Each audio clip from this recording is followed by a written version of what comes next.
Bogura rickshaw van শ্রমিক দল জেলা শাখার সাংগঠনিক সম্পাদক আল আমিনের ছেলে মোহাম্মদ রিফাত ইলেকট্রিক শর্ট দুর্ঘটনায় কবল।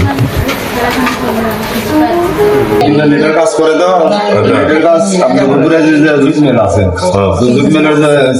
গুডাউনের চাল আছে চালের মধ্যে যে 11,000 ভোল্টের তার গেছে ওটি ওঠার পরে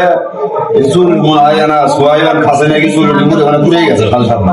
পুড়ে যাওয়ার পরে আর মাঝে ঠিকই ঠিকই মারার পরে চালও কারেন্ট হয় আছে আগে থেকে মানে চালের উপর থেকে কারেন্ট হয় আছে 8 দিন কারেন্ট হয় আছে ওই চালের উপরে যে টাকা দিয়ে করতে সেই জায়গা দিয়ে আর পুড়ে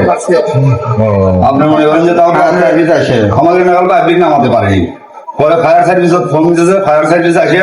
কারেন্ট লাইন অফ করে দিয়ে তারপরে ফায়ার সার্ভিসে অসরিল নবী নামাজ নামে ফায়ার সার্ভিস করে নিয়ে এসে জরুরি বিভাগে বুঝলি পরে 2 ঘন্টা পরে হুশ হচ্ছে তারপরে আমার ফোন বগুড়া যে আপনার সব বসা ও ভাইয়ের বাড়ি যেতে দিয়ে ডাক্তার কি বললো ডাক্তার বলেছে যে সমস্যা নাই 3 মিনিটই হবে টেনশনের কারণ নাই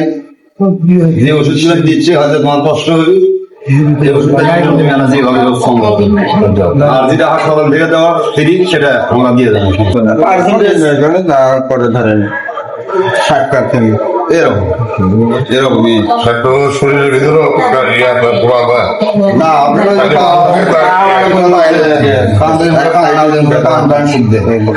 আপনার মাথা তো আছে এই স্ক্রু দিয়ে